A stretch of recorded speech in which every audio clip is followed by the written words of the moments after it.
play the character of Arnulf, who had a very particular plan for maintaining his wife's fidelity. Convinced that the source of a woman's disloyalty lay in her exposure to the corruptions of society, Arnulf was to take the most unusual step of selecting his intended wife at the age of 4, taking her on as ward and locking her away in a convent in order to shield her from any outside influences and to keep her ignorant of any interests or alternatives that a woman might develop outside of marriage. Immediately prior to this scene, Arnulf has just encouraged his now grown-up ward to repel the advances of a young suitor by dropping a stone on him from out of her balcony window. Unbeknownst to Arnulf, however, tied to that very stone, his ward has attached a secret message.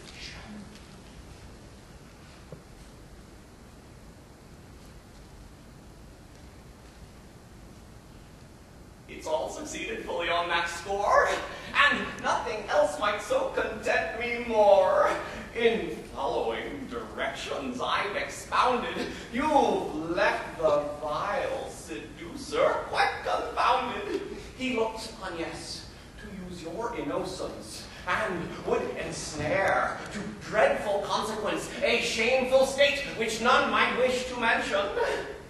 Had it not been for my quick intervention, that man would set you heading toward perdition by winning war of chastity's attrition.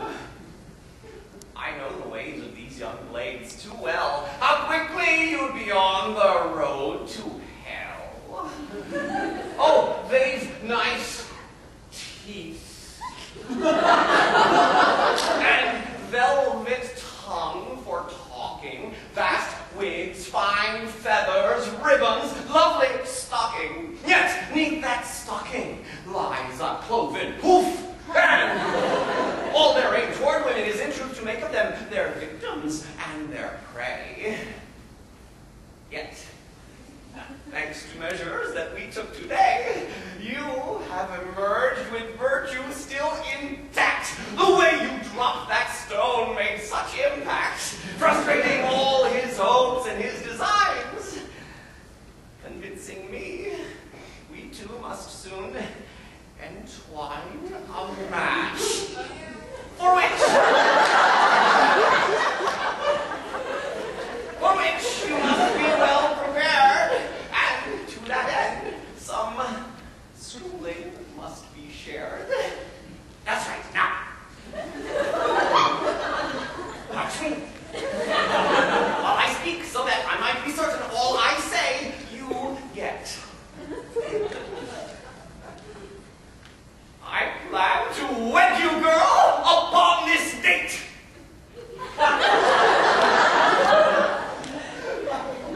And you should be delighted at this fate, the honor of the bed and the embrace of one who brings you this exalted place. This will not be pursuit of idle pleasure, for you to take or leave at your fair leisure. Your sex depends on ours once this is done, and though the two parts wedded make up one is superior, the other less. One subject to the other's good behest. And yet this doesn't quite explain the nature of...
dipped, when by such heady acts their souls are gripped.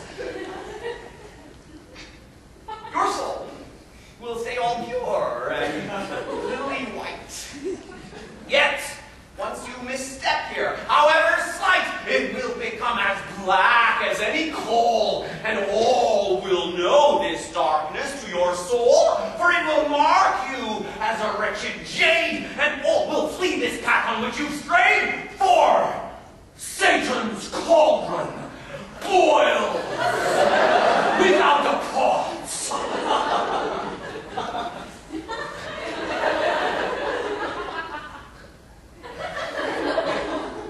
May heaven, in its goodness,